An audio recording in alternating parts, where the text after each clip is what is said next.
இன்று நாம் உள்ளார்ந்த விரிவுரை ஒன்றை சமர்ப்பிக்க ஆசீர்வதிக்கப்பட்டுள்ளோம்.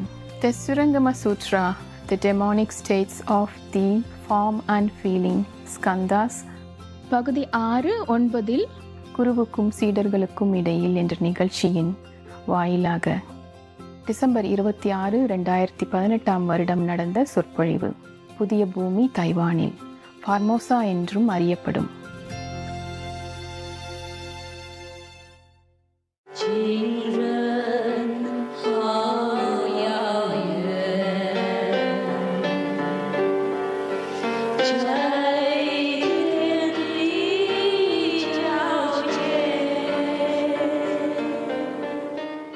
Now the Buddha continue.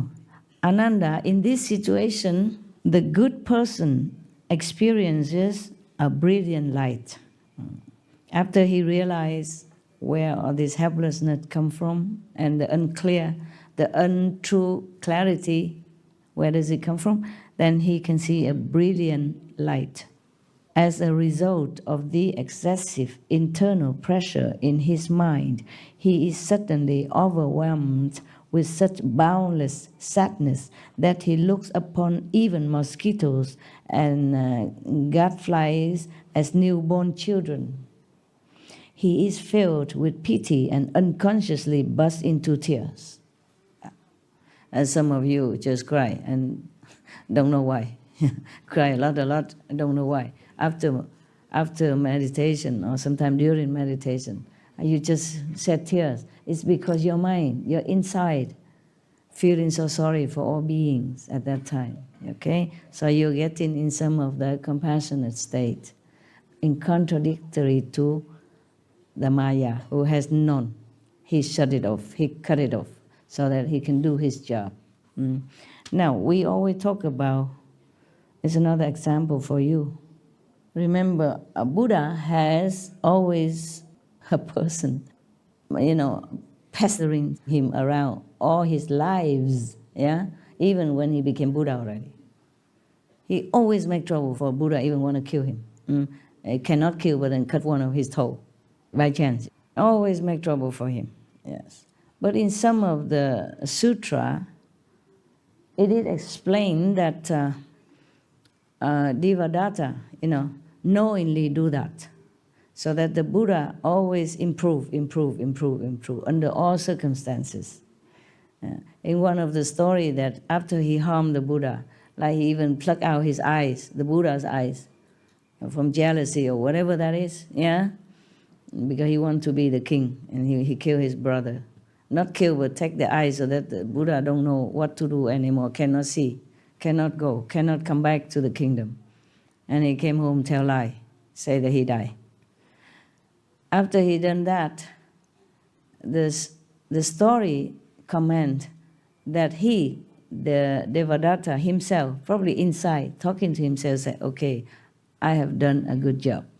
I have done my duty. Yes. And in many other stories similar like that, the Devadatta, the foremost enemy of the Buddha, has always feel happy when he's done something wrong to the Buddha, because he say he's fulfilling his duty well. He feel proud of it. Because after that, the Buddha either clean all the residue karma or become more compassionate due to that situation. Instead of feeling hatred for his brother, he feels sorry for him because the brother too ignorant. For example, like that. Then, even though he lost his 2 eyes, physical eyes, but he doesn't lose his soul. He did not lose his compassion. So, Maya, although we blame him for everything, but we also have to thank him. Because if he doesn't make everything so miserable, painful, then when you go out, you don't see the pain. You don't awaken to the ephemeral. You don't feel awakened to ephemeral life, okay? Or you don't awaken your compassionate and your love. You feel the person cold, hungry, shivering on the street. Don't you feel sorry? You feel compassionate, yeah? And you try, maybe you have some clothes, you give it to him. Or you go back to your home, bring him some food. See, good for you, no? If the Maya take care of everybody, here is the heaven already. What need of me to sit here? What need of you to go out do some charity work? Okay? So even whether or not he's bad or he's good, he is good for you. No? It is us who has to be good. No need to worry about the Maya. If we are bad, we should worry. The Maya is bad, we should not. Even if we cannot control him, but we should not worry about him. Worry about if we are bad or not. Got that? Okay. So, thank you. Huh? No. It is true, no? So everyone in this world or the next, bad or good, are for our sake, actually. Yeah. In English, they even say, I was because you are, I am because you will be, something like that, okay? Maybe that's a wise word. Somebody glean this wisdom and tell us in such a short term. So actually, we, you, I, we are connected. We all help each other in some way, bad or good, so that we can improve, progress in our evolution, spiritual evolution. So look upon all with that kind of attitude. Okay? Right. Yeah, I told you before a story about a guy. Whenever he see a drunken person outside, he changed. He become a better person. That drunken and poor beggar outside always sit there where that person passing by. He sit there to help that guy, to remember, to remind him something that he doesn't even realize. But he improved. Yeah? At least he will not become drunken. Because he know, look at a guy who drinks a lot and become a beggar, sitting on the street in the cold weather, has no home, no love, nothing. See what I'm saying? Bad example is for you not to do it. Good example is for you to emulate. Then it's all good. It's all good. Everything good under the sun. Just be good. Then everything's good. Then you can see things more clear, more clearer, and you can understand the situation are not there for us actually to hate, to complain, even though sometimes I say, oh, I hate that Safa, but I don't mean that. You understand what I'm saying? Yeah, that's the way we say things in this world. Actually, I should not say that. It's just habit, you know. I learned it from you guys. Yeah, when I was born, I never say such thing, was I? Yeah. And then we grow up and everybody say this, say that, and then it's become ingrained in us, and then we say the same thing. But try from now on, say things positively, use positive word, instead to say, oh, I feel so sick, to say I'm unwell, or I'm not well, okay? Yes. Or I will be better, I will get better. Okay, we continue, So that person crying in meditation or during meditation or after meditation. Many of you have that, I know that, yes. So, don't ask me, okay? Maybe this is one of the demons that make you cry. So this is called overexertion in suppressing the mind in the course of cultivation. You suppress the mind too much, he bursts into tears. He couldn't bear it. He make all illusion for you.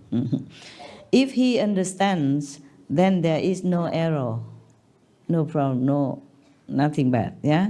But this experience does not indicate sage-hut. If he realizes that and remains unconfused, then after a time, this situation will disappear. Yeah, no more crying, maybe laughing from ear to ear. Don't know.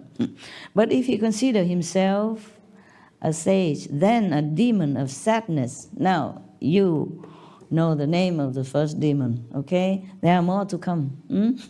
Depends on what kind of stage you are in and what kind of realization you have for your own stage, and not mistaken for sagehood. This is the first stage, when you sad and you cry and you feel sorry for every little mosquitoes and ants that you remember.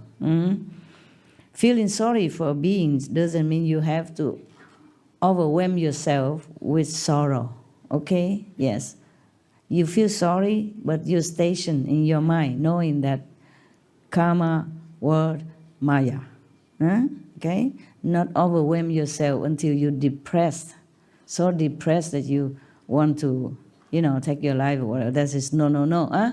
If you feel sad and feel too sorry for all beings, overwhelmingly sadness, no, okay? You can be sad, but don't fall, okay? Don't feel like this is the end of everything. So it's better he control himself and know in his state of evolution, spiritual evolution. Then the demon of sadness will not come. I'm explaining here now, okay? Otherwise, the Buddha say the demon of sadness will enter his mind. Then, as soon as he sees someone, he will feel sad and cry uncontrollably. If he see any beings, he will sad. Because he will see only sorrow in that person. He will remember, he will see when that person is sad or his state of mind is sad, his whole life is sad anyway. The human life is so sad. So he see anybody, he just cry. Out of pity, yeah. Lacking proper samadhi, he will certainly fall. Be careful. Anytime you think your mind changed for the worse or improper, you call the master to help, okay? Call the gods, okay? Call the protectors. Do not listen to your state of emotion or false thinking. Further, Anand, in this state of samadhi, the good person sees the disintegration of the form skandha and understands the feeling skandha. At that time, he has a sublime vision and is overwhelmed with gratitude. It's another state, okay? In this situation, he suddenly evinces tremendous courage. He probably has courage, a lot of courage now. Suddenly, the courage surges in him. His mind is bold and keen. He resolves to equal all Buddhas and says he can transcend 3 asamkhayas of aeons in a single thought. This is another state of overconfidence. Yeah, he can transcend 3 asamkhayas of aeon, meaning, oh God, you cannot even understand how long. He can transcend them in just a thought, single thought. Too overconfident, courageous, too over high esteem of himself, self-esteem. This is called being too anxious to excel in cultivation. If he understands, then there is no error. This experience does not indicate sagehood. If he realizes that and remains unconfused, then after a time it will disappear. So not to worry, okay? It's just passing by. But if he considers himself a sage, then a demon of insanity will enter his mind. This is worse than the sadness demon. As soon as he sees someone, he will boast about himself. He will become extraordinarily haughty to the point that he recognizes no Buddha above him and no people below him. Lacking proper samadhi, he will certainly fall. Whoa! So be careful, huh? The more I read, the more I think, if you don't have a Buddha with you, you fall anytime. You see all the 10 directions just like in the palm of your hand, and you're so clear, you have power and eloquence, everything. Still you go nowhere. And above that already, still worry about the demons who come and make trouble for you. That is, I'm telling you, because we should not have ambitious feeling, yeah? Not to want to be a Buddha so that you come out and boast to people. If you ever want to be a Buddha, it's just because your compassion. Because you see all beings suffer so much, and you wish that you could have some power so you can help somehow. That is the only reason that you want to be Buddha. Not so that you go out and lecture or have a lot of disciples worship you, making you a lot of offering, build houses for you, etc., etc. You know, become famous, become like a big shot, being worshipped, being believed in, just for the sake of being big. Then it's wrong. Then it is your fault that you deserve any demons that come to you, any at all, or all of them. Don't ever want any fame in this world. What for? How long it lasts you? To be famous, I told you already, it's a nuisance. Yeah? People be envious with you. They try to make trouble for you, harm you. You always, almost like you have to always run for your life. Truly like that. Especially if you're not in political arena, you don't have bodyguards, you don't have nothing. It's not a position to desire, okay? To have, to be envy. Never. Cast it all out of your mind.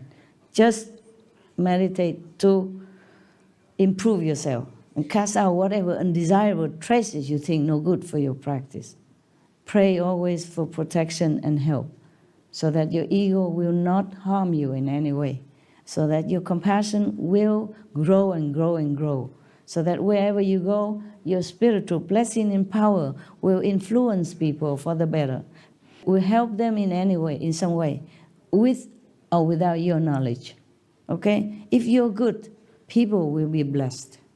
Just like sandalwood tree, it will just give fragrance.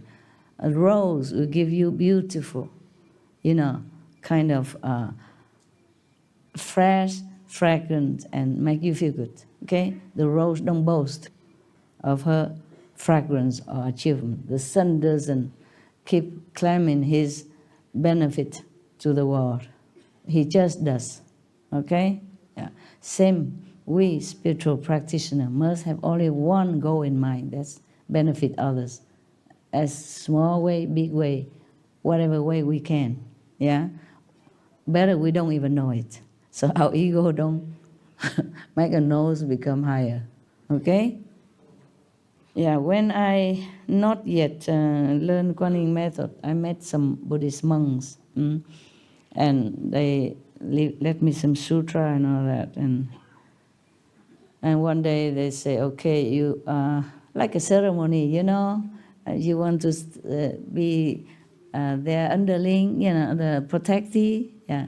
Then you make a ceremony. You buy fruit, incense to offer to the Buddhas. Yeah, and resolve that you want to be a Buddhist, a good Buddhist. Yeah, like that.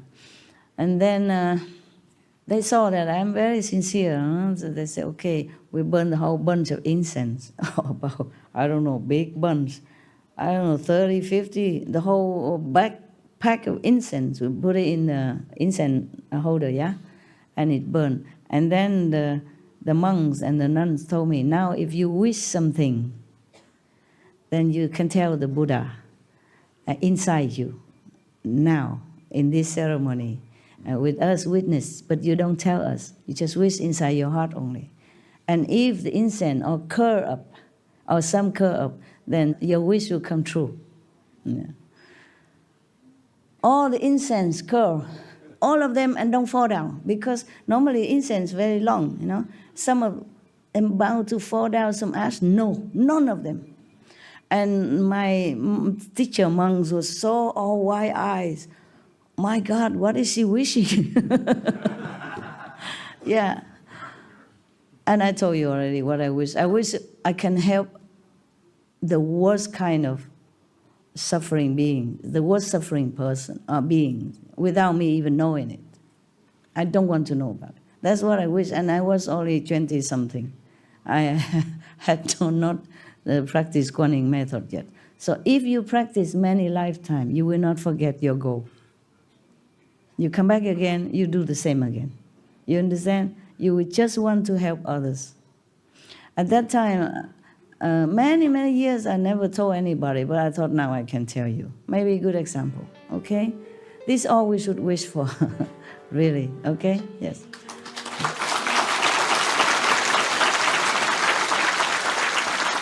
because my wish really come true. So I'm happy to tell you that if you really wish like that, it will come true.